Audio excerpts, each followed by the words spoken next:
Hello everyone. I hope सब बढ़िया होंगे. I am Alok and I welcome you all to Karm Sakha's High Lecture Series for CABF and CDS exams. तो पिछली class में हमने ज़मीन से जुड़े लोकतंत्र यानी पंचायती राज और म्यूनिसिपैलिटीज़ को बहुत अच्छे से समझ लिया. और अब तक हमने अपनी इन लेक्चर्स में जो हमारे पिछले लेक्चर्स है उसमें हमने अपने देश के लगभग पूरे पॉलिटिकल मैप को समझ लिया है. ठीक है. पर एक ठंडे दिमाग से आप एक बात सोचिए कि अगर चुनाव करवाने की ताकत उसी प्राइम मिनिस्टर के हाथ में हो जो खुद चुनाव लड़ रहे हैं, तो क्या इलेक्शंस कभी फेयर होंगे? आपके देश के पैसे का हिसाब किताब अगर उसी मिनिस्टर के हाथ में हो जो इन पैसों को खर्च कर रहा है, तो क्या कभी आपके सामने सच आ पाएगा? देखिए, बिल्कुल नहीं. इसके लिए कुछ ऐसी हमारे कॉन्स्टिट्यूशन मेकर्स ने बॉडीज बनाई हैं जिन्हें हम इंडिपेंडेंट बॉडीज या ऑटोनोमस बॉडीज कहते हैं, जिनको हम वॉच डॉग्स की तरह देखते हैं, जो किसी भी सरकार के दबाव में नहीं आते और अपना काम एकदम इंडिपेंडेंटली करते हैं. तो आज के इस मॉड्यूल में हम बात करेंगे देश के सबसे बड़े पावर हाउसेस की. तो इनमें कौन कौन सी बॉडीज आती हैं, जैसे इलेक्शन कमीशन हो गया हमारा, कैग हो गया, यूपीएससी हो गया. और उन्हें कंपेयर करेंगे हम उन बॉडीज से जो बाद में किसी कानून के जरिए बनाई गई हैं, जैसे नीति आयोग हो गया, नेशनल ह्यूमन राइट्स कमीशन हो गया, सीबीआई हो गया, सेंट्रल विजिलेंस कमीशन हो गया. तो ये हमारा आज का क्लास का टॉपिक रहने वाला है. तो चलिए, अपनी नोटबुक और पेन उठाइए और इस मज़ेदार टॉपिक को और अपनी सीरीज के लास्ट लेक्चर को हम शुरू करते हैं.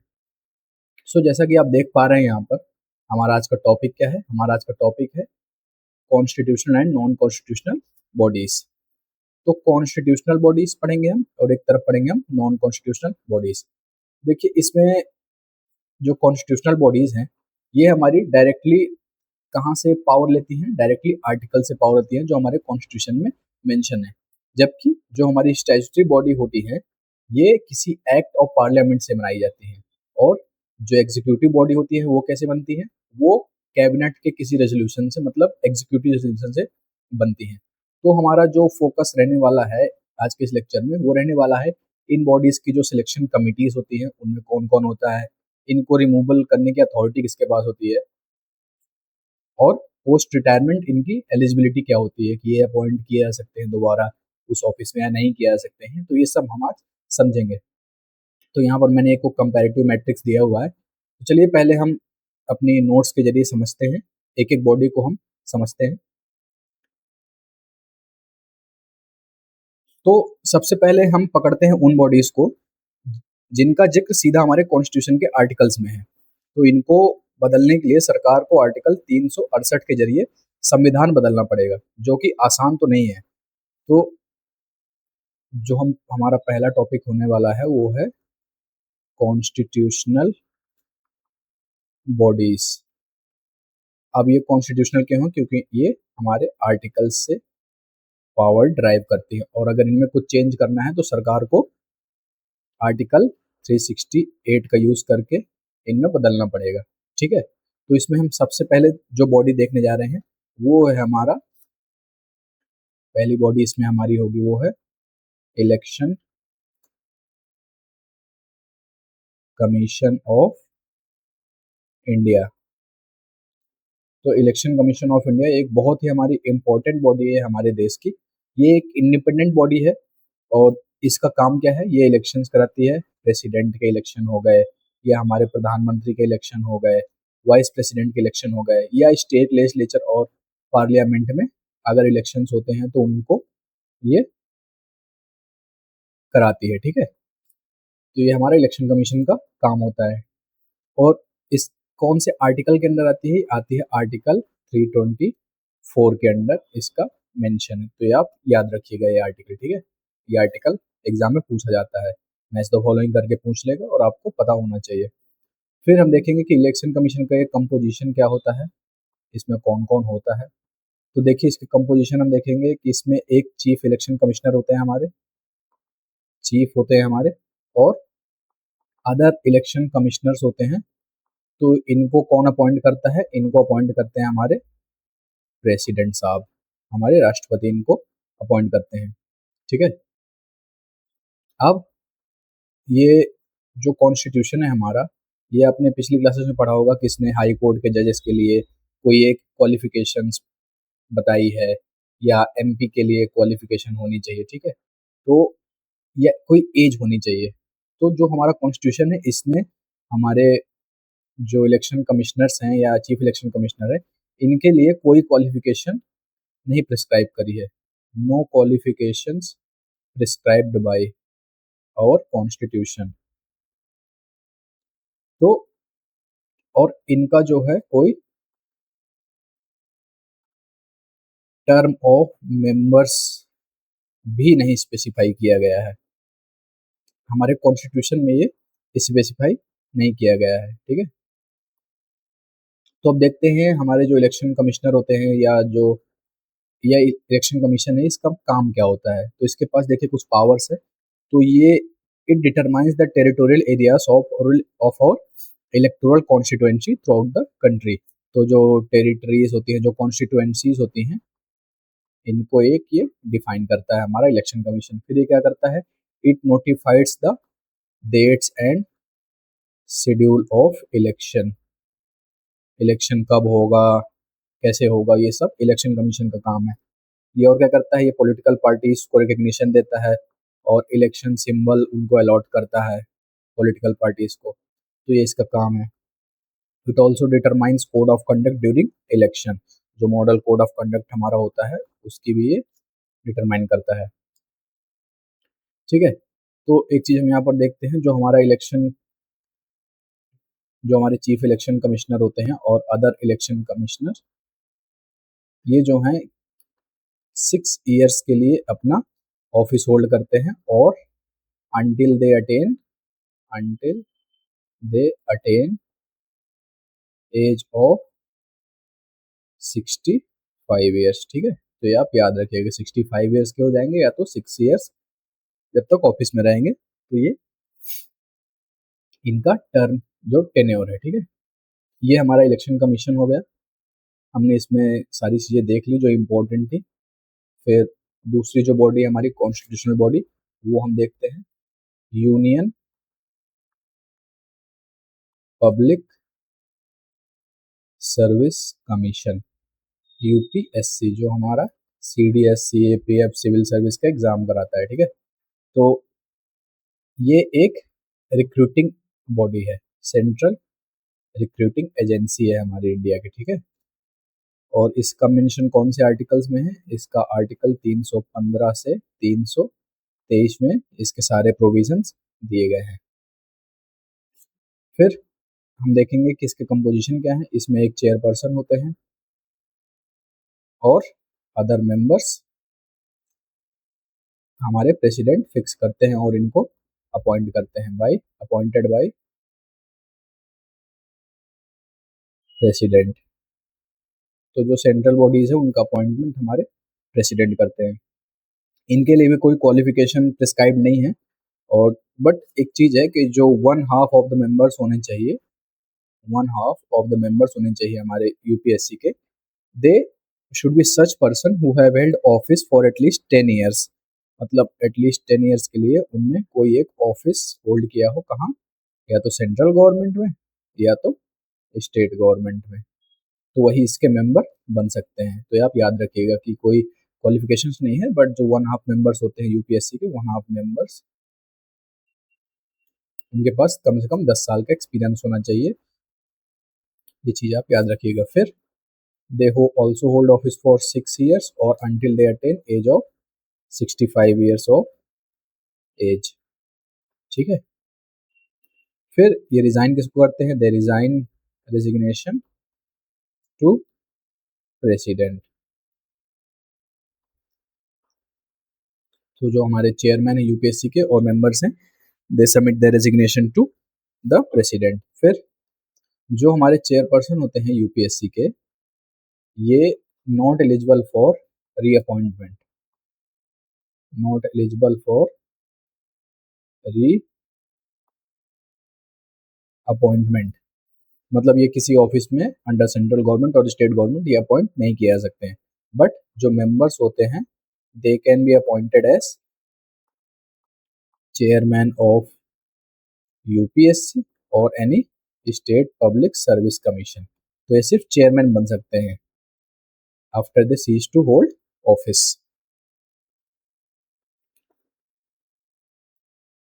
तो ये दो बॉडीज हमने पढ़ ली। फिर हमारी जो तीसरी इंपॉर्टेंट बॉडी आती है, देखिए इसमें सभी इंपॉर्टेंट है तो आप बहुत ध्यान से पढ़िएगा। फिर स्टेट पब्लिक सर्विस कमीशन, या इसमें हम joint state public service commission भी पढ़ेंगे। ये हमारे होते हैं। तो इनमें भी लगभग वही चीज़ होती है कि रिक्रूटिंग बॉडी होती है अंडर स्टेट गवर्नमेंट, और इनका अपॉइंटमेंट कौन करता है हमारे, they are appointed by the governor. ठीक है, तो ये चीज़ आपको याद रखनी है। जो हमारी स्टेट इलेक्शन, तो हमारे गवर्नर इनको अपॉइंट करते हैं, और ये अंडर आर्टिकल 316 फॉर कॉन्स्टिट्यूशन ये अपॉइंट करते हैं। ठीक है, फिर इनके जो स्टेट पब्लिक सर्विस कमीशन के मेंबर्स होते हैं, they hold office for 6 year और टिल 62 ईयर्स ऑफ एज। तो यहाँ पर एज थोड़ा सा डिफरेंट है, 62, ये आप याद रखिएगा। फिर ये रेजिग्नेशन किसको देते हैं, रेजिग्नेशन टू गवर्नर। बट ये रिमूव कौन करता है इनको, they can be remove only by the president. ठीक है, फिर हमारा जो joint state public service commission है, joint state public service commission, ये दो स्टेट्स के लिए कोई एक पब्लिक सर्विस कमीशन बनाया जाता है common. It can be created by an act of parliament. जब मान लीजिए कोई दो स्टेट चाहते हैं कि हमको एक जॉइंट पब्लिक सर्विस कमीशन चाहिए, तो उनकी रिक्वेस्ट पे स्टेट लेजिस्लेचर के on request of concern state legislature, हमारा पार्लियामेंट लेजिस्लेचर, हमारा पार्लियामेंट ये joint public service commission establish कर सकता है। ठीक है, तो ये दोनों चीज़ें हमने देख ली। फिर हमारी जो चौथी बॉडी आती है वो है हमारी फाइनेंस कमीशन। ये भी हमारी बहुत इंपॉर्टेंट बॉडी है। ये अंडर आर्टिकल 280 इसका मेंशन है, और ये प्रेसिडेंट इसको बनाते हैं, कॉन्स्टिट्यूट करते हैं एवरी 5 ईयर्स, या प्रेसिडेंट अगर चाहें तो पहले ही बना सकते हैं, बट नॉर्मली जो है इसका जो प्रोविजन है वो है कि प्रेसिडेंट को हर 5 साल में फाइनेंस कमीशन कॉन्स्टिट्यूट करना ही पड़ेगा। ठीक है, अब ये फाइनेंस कमीशन का देखिए काम क्या होता है। इसका काम होता है रिकमेंडेशन देना, किस चीज़ के लिए, distribution of net proceeds of taxes. मतलब जो सेंटर स्टेट के बीच में या स्टेट स्टेट के बीच में जो फाइनेंस टैक्सेस का जो डिस्ट्रीब्यूशन होगा, वो उस पर ये रिकमेंडेशन देता है। तो इसमें अब होता कौन कौन है, देखिए एक होते हैं हमारे चेयरमैन प्लस 4 अदर मेंबर्स। तो ये इसका कंपोजिशन है, ये आप याद रखिएगा। इनको अपॉइंट कौन करते हैं, हमारे प्रेसिडेंट।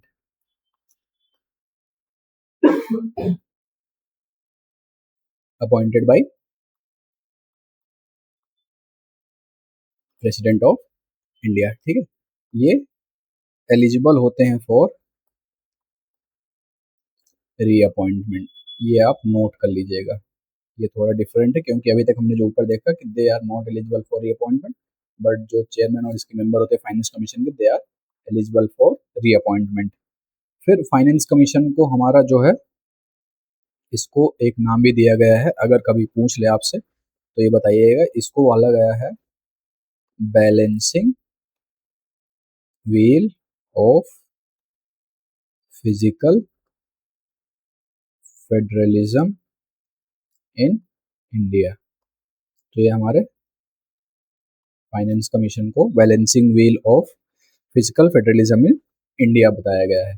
फिर एक चीज और मैं आपको बताऊंगा यहाँ पर, जो इसके रिकमेंडेशंस होते हैं on the distribution of net proceeds और taxes, recommendations of finance commission, they are only advisory in nature. ठीक है, रिकमेंडेशंस जो होते हैं एडवाइजरी इन नेचर होते हैं, नॉट बाइंडिंग ऑन गवर्नमेंट। तो ये आप याद रखिएगा कि जो हमारा ये फाइनेंस कमीशन होता है, इसके जो रिकमेंडेशंस होते हैं, they are not binding on the government and they are only advisory in nature. ठीक है, तो ये हमने मेन जो बॉडीज़ है हमारी कॉन्स्टिट्यूशनल बॉडीज़, ये हमने देख ली। पहले हमने इलेक्शन कमीशन पढ़ा, फिर इसके बाद हमने अपना यूनियन पब्लिक सर्विस कमीशन पढ़ा, फिर जो स्टेट पब्लिक सर्विस कमीशन या joint state public service commission है ये हमने पढ़ा यहाँ पर। फिर हमने फाइनेंस कमीशन भी देखा। तो ये हमने कॉन्स्टिट्यूशन बॉडीज देख ली। अब मैं आपको थोड़ा पीडीएफ से भी एक्सप्लेन कर देता हूँ इनके बारे में। ये देखिए, तो ये मैंने यहाँ पर टेबल दे दी है, यहाँ पर सारे इनके मेंशन है।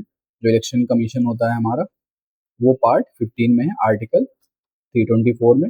और इसका कंपोजिशन क्या है? Chief election commissioner, other election commissioners fixed by president. Currently कितने हैं? एक चीफ इलेक्शन कमिश्नर है हमारा और 2 इलेक्शन कमिश्नर्स हैं। इनका टेन्योर और एज क्या होता है? 6 ईयर्स ऑफ, जब तक वो 65 ईयर्स ऑफ एज के नहीं हो जाते हैं। फिर जो चीफ इलेक्शन कमिश्नर और इलेक्शन कमिश्नर होते हैं they have equal powers and salary. मतलब ये नहीं होता कि जो चीफ इलेक्शन कमिश्नर है उसकी सैलरी और पावर ज़्यादा है, ऐसा कुछ नहीं होता है। जो चीफ इलेक्शन कमिश्नर है और इलेक्शन कमिश्नर दोनों के पास सेम पावर है, दोनों की सेम सैलरी होती है। और जो डिसीजन होता है इज बाई मेजोरिटी वोट। और post employment they are not eligible for employment, मतलब रिटायर होने के बाद they are not eligible for retirement. तो ये आप यहाँ से देख लीजिएगा, बहुत शॉर्ट और क्रिस्प है। हर एक बॉडी के बारे में मैंने बताया हुआ है। ये पीडीएफ आप एक्सेस कर सकते हैं। मैं टेलीग्राम पे ये आपका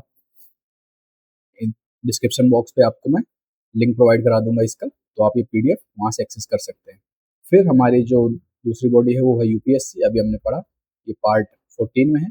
आर्टिकल है हमारा 315 से 323। तो इसमें चेयरमैन होते हैं और मेंबर्स होते हैं फिक्स्ड बाय प्रेसिडेंट। यूजुअली कितने? 9 से 11 होते हैं। तो यहाँ पर मैंने आपको क्या बताया था कि जो 1/2 मेंबर्स होते हैं यूपीएससी के, they should have at least 10 years of experience in office of central government और स्टेट गवर्नमेंट। ठीक है। फिर जो इनका टेन्योर है वो 6 ईयर्स और 65 ईयर ऑफ एज।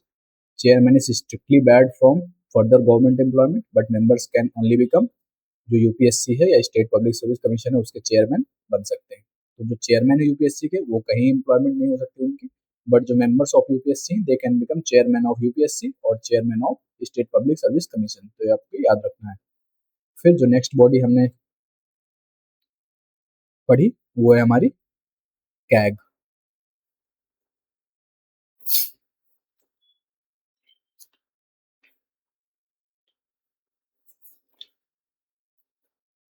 हमने पहले फाइनेंस कमीशन पढ़ा, ठीक है। तो फाइनेंस कमीशन में हमने देखा कि आर्टिकल 280 में मेंशन है, पार्ट 12 में। इसमें एक चेयरमैन होता है और 4 मेंबर्स होते हैं, appointed and specified by the president. ठीक है। Members eligible for reappointment. तो फाइनेंस कमीशन के जो मेंबर्स होते हैं they are eligible for reappointment. ये आपको याद रखना है। यहाँ पर यूपीएससी आपको कंफ्यूज कर सकता है स्टेटमेंट देके, तो आप कंफ्यूज नहीं होना है। और इनके रिकमेंडेशन जो होते हैं वो एडवाइजरी होते हैं नेचर में, they are not binding on the government. जो क्वालिफिकेशन है इनकी they are fixed by the parliament under finance commission act of 1951। फिर ये और बॉडीज जो हैं यहाँ पर, हाँ, तो ये जो कैग है और एनएसएससी, एनसीएसटी या एनसीबीसी हैं, ये भी हमारी कॉन्स्टिट्यूशनल बॉडीज भी है। तो आइए अब इनको देखते हैं कि इनके क्या प्रोविजंस हैं। तो सबसे पहले हम देखेंगे अपनी जो नेशनल, ये हमारी ऊपर 4 बॉडीज हो गई, ठीक है। फिर हमारी जो 5वीं बॉडी आती है वो है हमारी national commission for SC and ST. तो ये हमारा देखिए एक 65th कॉन्स्टिट्यूशनल अमेंडमेंट एक्ट आया 1990 में। तो इसने क्या किया? इसने एक multi member national commission for SC ST बनाया, ठीक है। Multi member national commission for SC and ST बनाया, किसके लिए? एससी और एसटी के लिए, ठीक है। बट फिर एक कॉन्स्टिट्यूशन अमेंडमेंट एक्ट आता है जिसको हम कहते हैं 89th कॉन्स्टिट्यूशन अमेंडमेंट एक्ट 2003 में। इसने क्या किया कि जो ये बॉडी थी इसको बाइफरकेट कर दिया 2 पार्ट्स में। कौन कौन सी? पहला इसने एक national commission for schedule caste बनाया, national commission for schedule tribe बनाया। तो ये जो है आर्टिकल 338 के अंडर बनाया गया, और इसमें एक आर्टिकल 338 ए। ठीक है, तो ये दो बॉडीज बाइफरकेट कर दी। कौन सा अमेंडमेंट्स हुआ था ये आपको याद रखना है, ये इंपॉर्टेंट है, एग्जाम से पूछा गया है। तो जो हमारा नेशनल कमीशन फॉर एससी है इसको हम देखते हैं पहले। इसमें जो है एक चेयरपर्सन होता है, ठीक है, एक वाइस चेयरपर्सन होता है और 3 अदर मेंबर्स। और जो इनका कंडीशन ऑफ सर्विस है, ऑफिस का टेन्योर है, ये सब हमारे प्रेसिडेंट डिटरमाइन करते हैं। ठीक है, और ये एक एनुअल रिपोर्ट है अपनी, जो है एनुअल रिपोर्ट किसको सबमिट करते हैं, एनुअल रिपोर्ट टू प्रेसिडेंट। तो अगर यूपीएससी कहीं पार्लियामेंट लिख के दे दो तो आप कंफ्यूज मत होना। Annual report they submit to president and president on their behalf present the annual report to the parliament. तो ये आप याद रखिएगा। ठीक है, फिर जो national commission for national commission for ST है, इसमें भी सेम है, एक चेयरपर्सन, फिर वाइस चेयरपर्सन और 3 other members appointed by the president. और ये भी एनुअल रिपोर्ट अपनी प्रेसिडेंट को सबमिट करते हैं। फिर एक 1999 में एक नई मिनिस्ट्री बनाई गई। कौन सी? Ministry of tribal affairs. तो आप ये याद रखिएगा, ये इंपॉर्टेंट है, पूछ देता है कि कब बनाई गई थी। फिर हमारा जो एक ministry of social justice and empowerment एक मिनिस्ट्री है हमारी। It coordinates all the activities relating to national, जो हमारे शेड्यूल कास्ट है, एससीज हैं हमारे, उनकी जो सारी एक्टिविटीज हैं उनके लिए हमारा ये मिनिस्ट्री रिस्पॉन्सिबल है। ठीक है, ministry of social justice and empowerment. तो ये हमारी दोनों बॉडीज हो गई, national commission for SC and national commission for ST. फिर हमारी जो लास्ट बॉडी आती है कॉन्स्टिट्यूशनल बॉडीज में जो हम पढ़ेंगे वो है हमारा कैग, जिसको हम कंट्रोलर और ऑडिटर जनरल ऑफ इंडिया भी बोलते हैं। तो इनका मेंशन आर्टिकल 148 में, ये बहुत बार यूपीएससी में पूछा गया है, तो आप इनका आर्टिकल याद रखिएगा, बहुत इंपॉर्टेंट है। तो इनका काम क्या होता है? He is the head of Indian audit and account department. तो जो हमारा ऑडिट और अकाउंट डिपार्टमेंट है, इसके हेड होते हैं हमारे कैग, और इसको बोला जाता है is guardian of public purse. और क्या करते हैं ये? He controls all the financial system of our country. मतलब जो भी हमारा financial system of our country है, चाहे वो सेंट्रल गवर्नमेंट का हो या स्टेट गवर्नमेंट का, उसको कौन कंट्रोल करता है? हमारे कैग कंट्रोल करते हैं। और जो हमारे कैग है, इनको अपॉइंट कौन करता है? Appointed by president of our country. तो ये आप याद रखिएगा, ये हमारे 6 years इनका टेन्योर होता है और 65 years ऑफ एज। ठीक है, तो इनका टेन्योर मैंने आपको बता दिया। फिर ये रेजिग्नेशन अपना किसको देंगे? He resigns by giving resignation to president. ठीक है, इनको अपॉइंट भी प्रेसिडेंट करते हैं और रेजिग्नेशन भी अपना प्रेसिडेंट को देते हैं। और ये जो हमारे सुप्रीम कोर्ट के जज होते हैं, वो जैसे रिमूव किए जाते हैं जिस ग्राउंड पे, और जो प्रोसेस होता है सेम ग्राउंड पे ये भी रिमूव किया जा सकते हैं। और ये भी जो है not eligible for further office. ठीक है, तो ये भी किसी ऑफिस के लिए एलिजिबल नहीं होते हैं आफ्टर रिटायरमेंट, ना तो सेंट्रल गवर्नमेंट में ना ही स्टेट गवर्नमेंट में। फिर कैग को कुछ और भी नामों से बुलाया जाता है, तो आप याद रखिएगा, यूपीएससी पूछ लेता है direct. He acts as a guide, friend and philosopher of the. एक हमारी पब्लिक अकाउंट कमेटी होती है पार्लियामेंट में, तो हमारा जो कैग है, ही acts as guide, friend and philosopher to public account committee of our parliament. और जो अपनी एनुअल रिपोर्ट है प्रेसिडेंट को सबमिट करते हैं, जो हमारे प्रेसिडेंट पार्लियामेंट में प्लेस करते हैं। और जो कैग है, he is only responsible to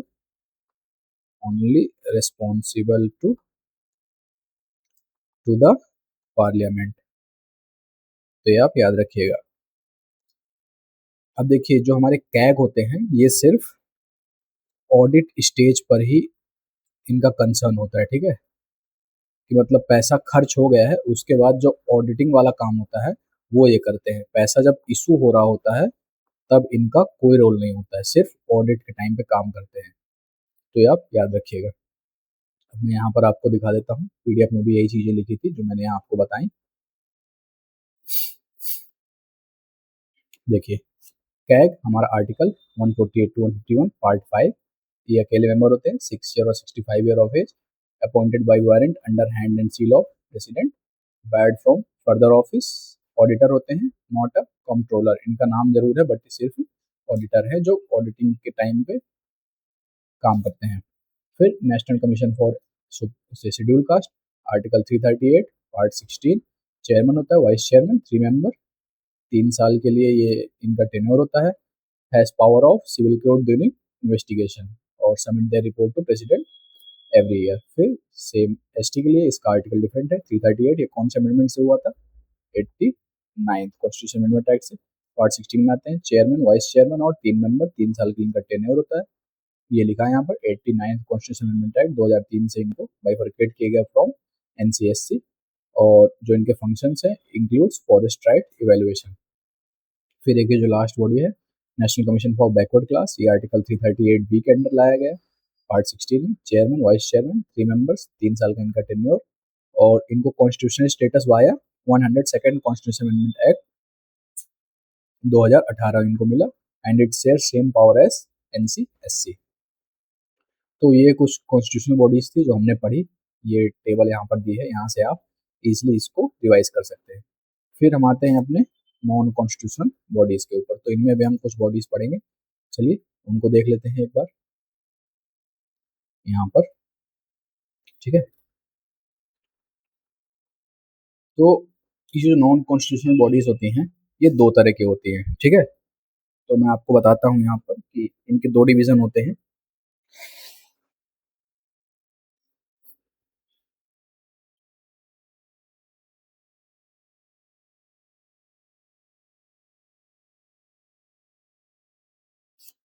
जो हमारी नॉन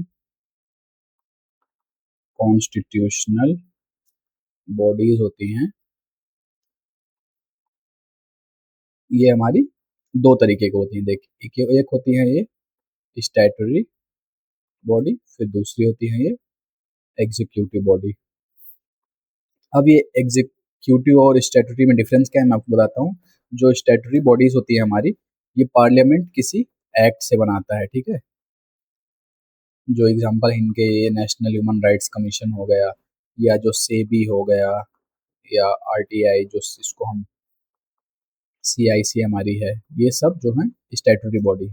फिर एग्जीक्यूटिव बॉडी क्या होती है, ये होती है ना तो कॉन्स्टिट्यूशन में है ना ही पार्लियामेंट के कानून से बनी है। ये सिर्फ कैबिनेट एक रेजोल्यूशन पास कर सकता है, पास कर देता है कैबिनेट के रेजोल्यूशन से, मतलब ये रातों रात बनाई जा सकती है, ठीक है। कैबिनेट एक रेजोल्यूशन पास किया और एक नई बॉडी बन गई। इसका एग्जाम्पल है आपका नीति आयोग। तो आई होप आपको स्टैट्यूटरी और एग्जीक्यूटिव में फर्क समझ में आया होगा। अब जो हम पहली बॉडी पढ़ेंगे इसमें वो है हमारी नीति आयोग। तो एक इसमें हम एक ट्रांजिशन देखेंगे, ठीक है। तो पहले एक बॉडी हुआ करती थी जिसको हम कहते थे प्लानिंग कमीशन, जिसको हम योजना आयोग भी बोलते हैं हिंदी में। जो मतलब जो देश के लिए हर 5 साल में प्लान बनाती थी, जो हमारे 5 ईयर प्लान है वो यही बॉडी बनाती थी, ठीक है। फिर 1 अगस्त 2014 एक डेट है। इस दिन प्राइम मिनिस्टर ने रेड फोर्स से अनाउंस किया कि हम इसे खत्म कर रहे हैं, और 1 जनवरी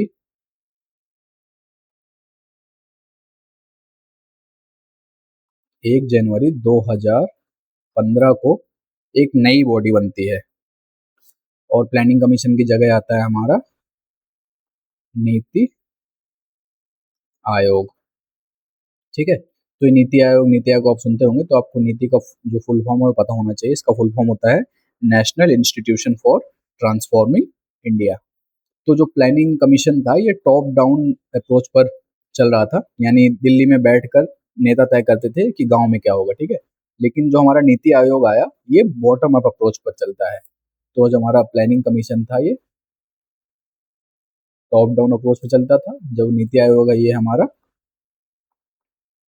बॉटम अप अप्रोच चलता है। तो इन दोनों का मतलब क्या है? टॉप डाउन का मतलब क्या है कि जो हमारे दिल्ली में नेता लोग बैठे हैं, वो तय करेंगे कि भाई गांव में या ग्रास रूट पे क्या होगा, ठीक है। बट बॉटम अप अप्रोच में क्या होता है, जिसमें जिसे हम कहते भी हैं कोऑपरेटिव फेडरलिज्म, ये मतलब इसमें क्या होता है, ये स्टेट्स में और जो पंचायती राज हैं, इनका भी इम्पोर्टेंट रोल यहाँ पर आ जाता है। बॉटम अप अप्रोच मतलब नीचे से ऊपर की ओर, और टॉप डाउन मतलब ऊपर से नीचे की ओर डिसीजन आएंगे, और बॉटम अप में नीचे से हमारा रोल रहेगा, ठीक है। तो नीति आयोग को सरकार का सबसे बड़ा थिंक टैंक कहा जाता है। तो ये आप लिख लीजिएगा, नीति आयोग जो है हमारा, नीति आयोग जो है, ये सबसे बड़ा आपका सरकार का एक थिंक टैंक कहा जाता है इसको, ठीक है।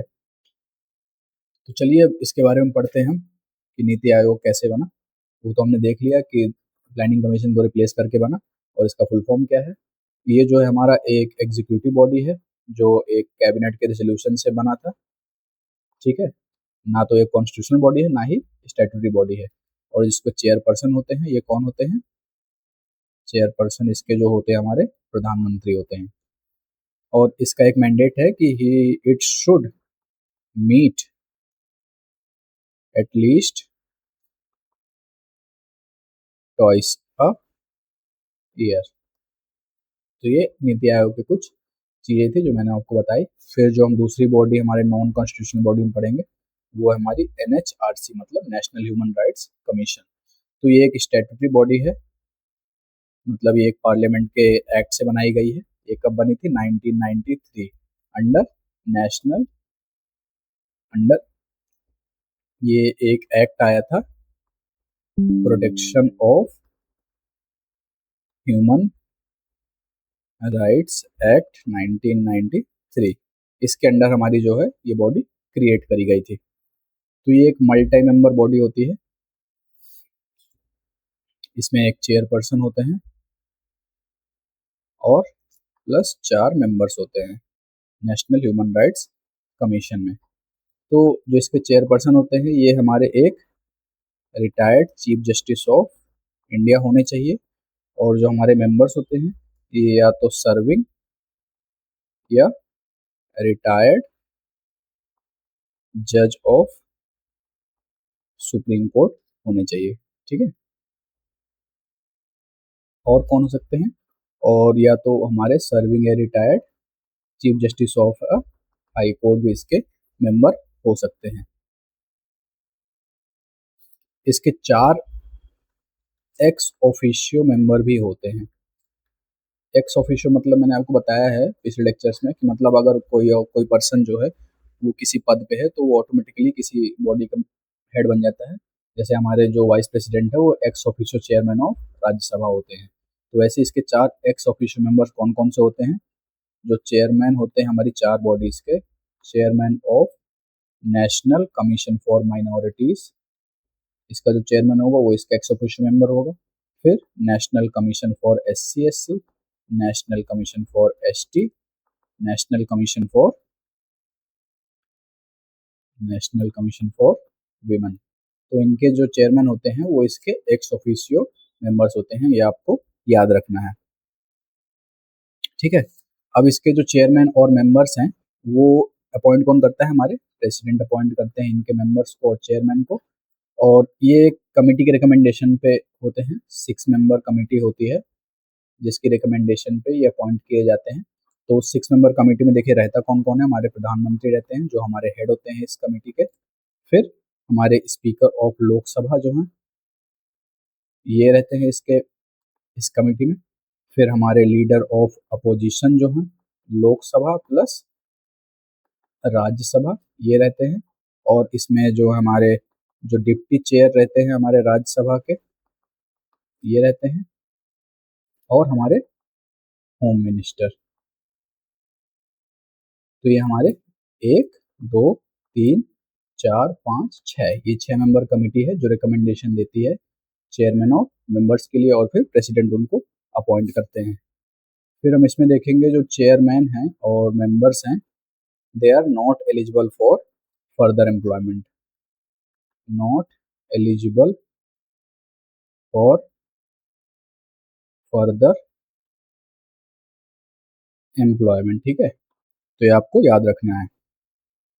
एक चीज़ और इसमें है कि जो हमारा नेशनल ह्यूमन राइट्स कमीशन है, ये कोई भी मुद्दे को 1 साल के अंदर उसमें इसको एक्शन लेना पड़ेगा। मतलब अगर कोई इवेंट है या जो कोई इंसिडेंट है जो जिसको हुए 1 साल से ज़्यादा हो गए हैं, तो उस पर ये एक्शन नहीं ले सकता है। तो 1 साल के अंदर हुए इवेंट पर ही ये एक्शन ले सकता है। ठीक है, तो ये हमारी आपकी national commission for human rights हो गई, ये हमने देख लिया। फिर अगली बॉडी जो हम देखेंगे वो है हमारी तीसरी नॉन कॉन्स्टिट्यूशनल बॉडी। कौन सी हमारी? Central information commission. ठीक है, ये कब स्टेब्लिश हुई थी? 2005 में बनी थी ये। और इसका काम क्या होता है? It entertains complaints and appeals pertaining to offices, financial institutions, public sector undertaking, sector under central government और यूनियन टेरिटरी। ठीक है, और it consist of is consist of chief information commissioner होते हैं इनके, plus not more than 10 information commissioners, मतलब less than 10 information होनी चाहिए। इनको अपॉइंट कौन करता है? इनके जो चीफ इंफॉर्मेशन कमिश्नर और अदर इंफॉर्मेशन कमिश्नर होते हैं, इनको अपॉइंट करते हैं हमारे प्रेसिडेंट साहब। ऑब्वियसली प्रेसिडेंट अपॉइंट करते हैं on the recommendation of A committee. जो कमेटी होती है एक, उसकी रिकमेंडेशन पे अपॉइंट करते हैं। तो इस कमेटी के मेंबर कौन कौन होते हैं? इस कमेटी के मेंबर होते हैं हमारे प्रधानमंत्री, जो हमारे चेयरमैन होते हैं इस कमेटी के। ठीक है, फिर leader of opposition in Lok Sabha, और एक हमारे यूनियन मिनिस्टर होते हैं जिनको प्राइम मिनिस्टर नॉमिनेट करते हैं, नॉमिनेटेड बाय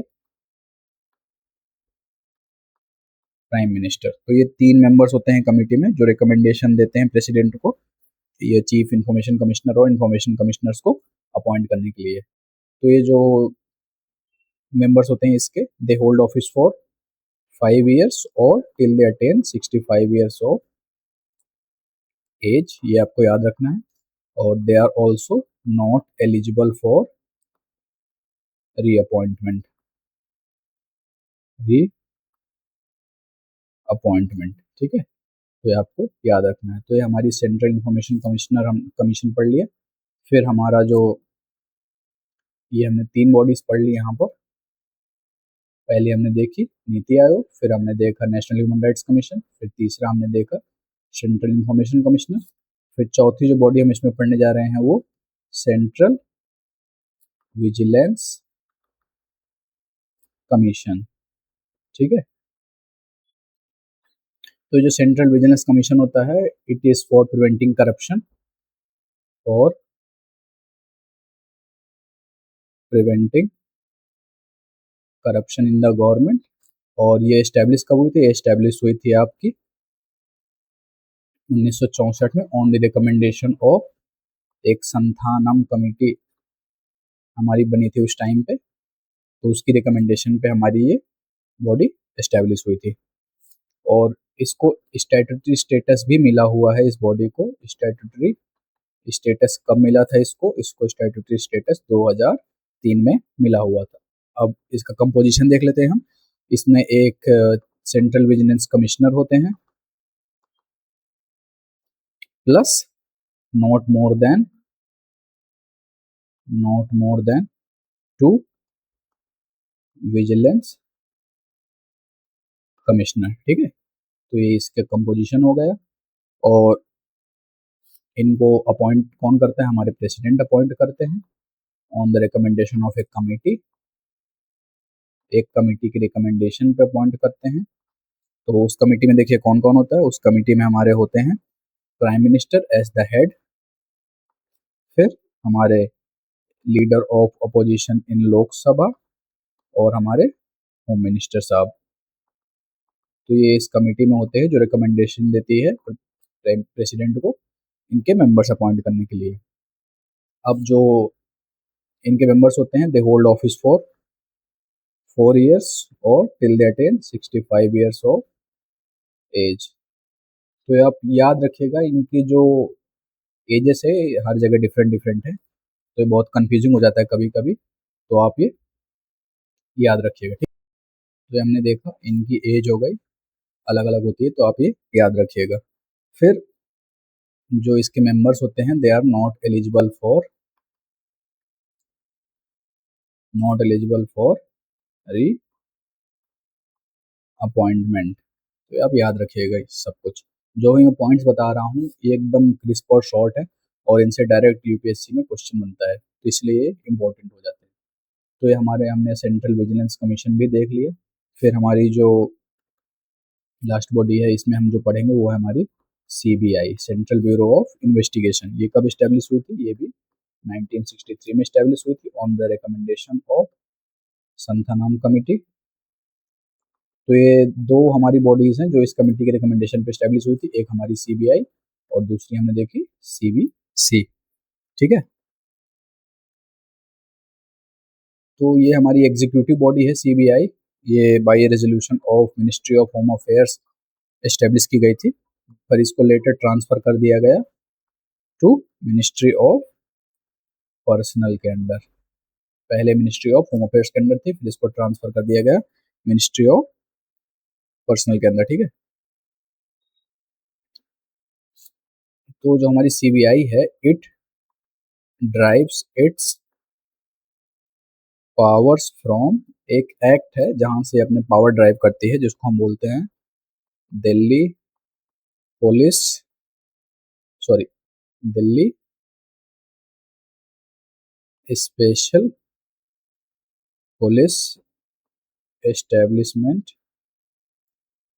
एक्ट ऑफ 1946। ये एक्ट है जिससे अपनी सीबीआई जो है अपनी पावर ड्राइव करती है। तो इसका मोटो भी हम देख लेते हैं, कभी कभी पूछ सकते हैं आपसे एग्जाम में। तो मोटो जो है हमारा सीबीआई का वो है इंडस्ट्री, इम्पार्शियलिटी एंड इंटेग्रिटी।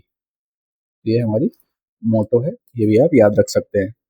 फिर जो हमारी सीबीआई है उसको एक डायरेक्टर हेड करते हैं, और ये डायरेक्टर कौन होते हैं? आईजी ऑफ पुलिस होते हैं।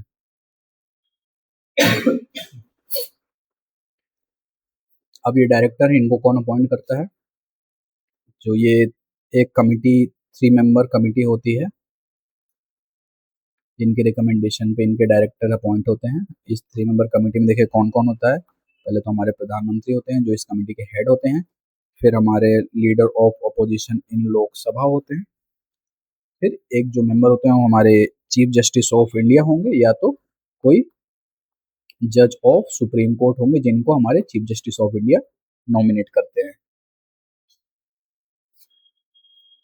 फिर जो डायरेक्टर हैं ये 2 साल के लिए बनते हैं, ठीक है। तो ये हमने सीबीआई भी पढ़ लिया। तो हमारी मोस्टली बॉडीज हैं इंपॉर्टेंट, मैंने कवर कर दी है यहाँ पर।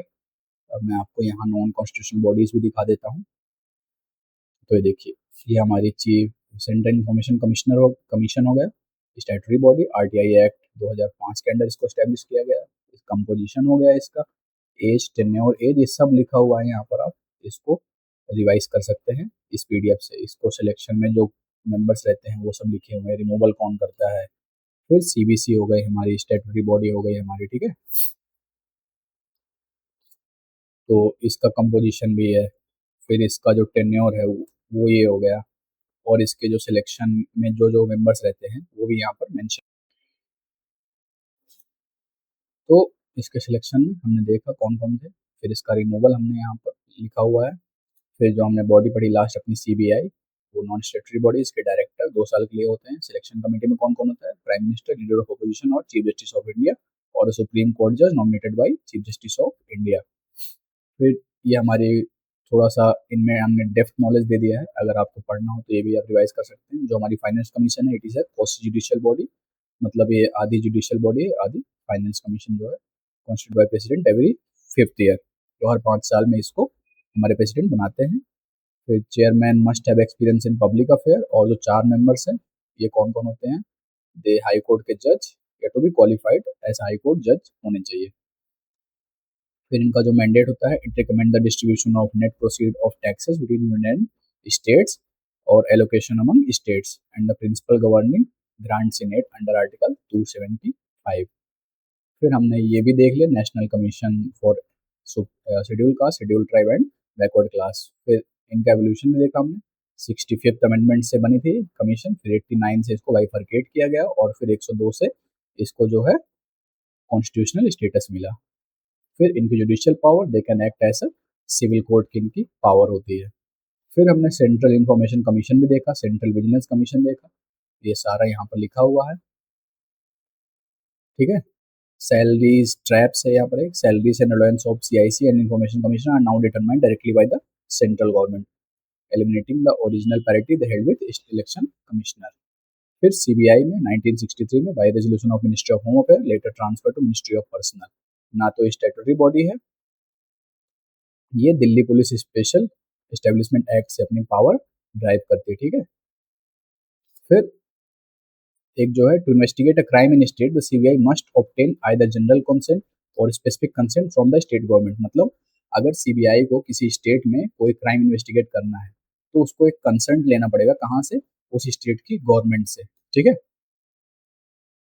जब तक, या तो अगर सुप्रीम कोर्ट ने किसी इन्वेस्टिगेशन का ऑर्डर दिया है या किसी हाई कोर्ट ने, तो कोई कंसेंट नहीं लेना होगा, अदरवाइज कोई क्राइम इन्वेस्टिगेट करने के लिए स्टेट गवर्नमेंट का कंसेंट नेसेसरी है।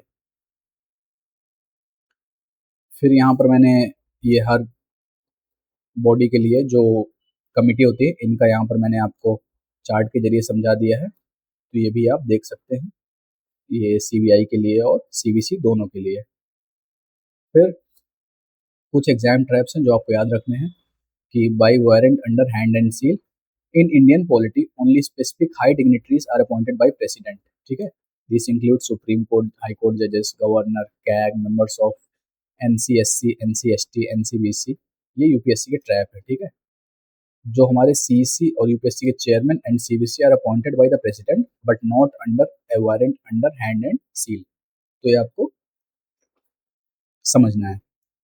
फिर removal via supreme court reference for UPSC, CIC और CBC, the president can not remove them on grounds of misbehaviour without a mandatory reference to the supreme court. The SC finding are binding on the president in the removal case for CEC and CAG, the supreme court is not involve in the inquiry. तो ये कुछ traps हैं जो आपको समझने हैं, और statement में आप कंफ्यूज नहीं होना है, आपको एकदम क्लियर कट अपने माइंड में कॉन्सेप्ट रखना है, जिससे आप एग्जाम में कंफ्यूज नहीं होंगे। फिर ये single member versus multi member जो बॉडी है, इसका कॉन्सेप्ट यहाँ पर लिखा हुआ है, तो ये आप यहाँ से पढ़ सकते हैं। तो ये हमने ट्राई किया है कि हमने सारी बॉडीज़ को अच्छे से कवर करने का, और मैंने ये पीडीएफ में शॉर्ट और क्लिप्स नोट्स भी आपको प्रोवाइड करा दिए हैं, जिससे आपको रिवाइज करने में ईजी होगा। तो मैं कुछ और आपको ट्रैप्स बता देता हूँ जहाँ पर यूपीएससी आपको फंसाता है। तो देखिए, अभी हमने 2-3 ट्रैप देखा। फिर एक जो आता है कि उनकी एज क्या है, 6 ईयर, 65 ईयर, या कहीं 62 ईयर दिया रहता है, या 4 ईयर दिया रहता है, तो ये सब आप अच्छे से याद करके रखिएगा, यहाँ पर यूपीएससी फंसा देता है। फिर रीअपॉइंटमेंट वाला जो ट्रैप है, यहाँ पर यूपीएससी स्टेटमेंट बना के फेंकता है ट्रैप, जहाँ पर आप फंस जाते हैं। फिर स्टैट्यूटरी है कि एग्जीक्यूटिव बॉडी है कि कॉन्स्टिट्यूशनल है, ये सब आप अच्छे से रिवाइज कर लीजिएगा, यहाँ पर ही यूपीएससी आपसे गलतियां करवाता है और आप गलत करके आते हो एग्जाम में, तो ये आप चीज़ें ध्यान रखिएगा। तो ये थे हमारा आज का सेशन, और आज हमने देश को चलाने वाले और इस पर नज़र रखने वाले सारे मेजर कॉन्स्टिट्यूशनल और नॉन कॉन्स्टिट्यूशनल इंस्टीट्यूशन को क्रिस्टल क्लियर दिमाग में फिट कर लिया है, ठीक है। हमने सारी बॉडीज देख ली, जो कॉन्स्टिट्यूशनल थी और नॉन कॉन्स्टिट्यूशनल। तो अब ये हमारा इंडियन पॉलिटी का पूरा कोर स्ट्रक्चर अब आपके दिमाग में एक ट्रांसपेरेंट मैप की तरह देखिए फीड हो गया होगा, और बाकी के लेक्चर्स भी आप देखेंगे तो आपको पूरा समझ में आएगा कॉन्टेक्स्ट। और अब वक्त है इस पूरे ज्ञान को एक साथ लेकर रिवीजन करने का और टेस्ट सीरीज लगाने का, ताकि आप एग्जाम हॉल में बैठकर क्वेश्चन को धुआं धुआं कर सकें, ठीक है। तो अगर आपको किसी भी टॉपिक में डाउट हो तो उन मॉड्यूल्स को दोबारा देख सकते हैं आप, और अपने दिमाग पर भरोसा रखिए, मेहनत करते रहिए। तो ये हमारा आज का सेशन था गाइस, और इसके साथ हमारी पॉलिटी की रिवीजन सीरीज खत्म होती है। आई होप आपको मज़ा आया होगा ये पढ़ने में, और आपने एंजॉय किया होगा इस सेशन को भी और ये पूरी लेक्चर सीरीज को भी। तो to test if you mastered this topic, you can take the premium mock test from the official website of the Karmsaka. I will provide the link in the description box, and also you can download this PDF and get the access of this PDF from the official website of the Karmsaka. I will also provide the link in the description box for the same. So that's all for today guys. So I hope आपको polity समझ में आई होगी। मैंने थोड़ा simplify करके पढ़ाने का try किया है, और शॉर्ट एंड क्रिस्प आपको नोट्स भी प्रोवाइड कराई हैं, प्लस जो मॉक्स भी हैं उनमें क्वेश्चन से आप उनसे रिवाइज कर सकते हैं। सो ठीक है, मिलते हैं अगली सीरीज पे अपनी, जो हमारी दूसरे सब्जेक्ट की होगी। तो तब तक पढ़ते रहिए, रॉक करते रहिए और अपना ध्यान रखिए। सो थैंक यू एंड जय हिंद।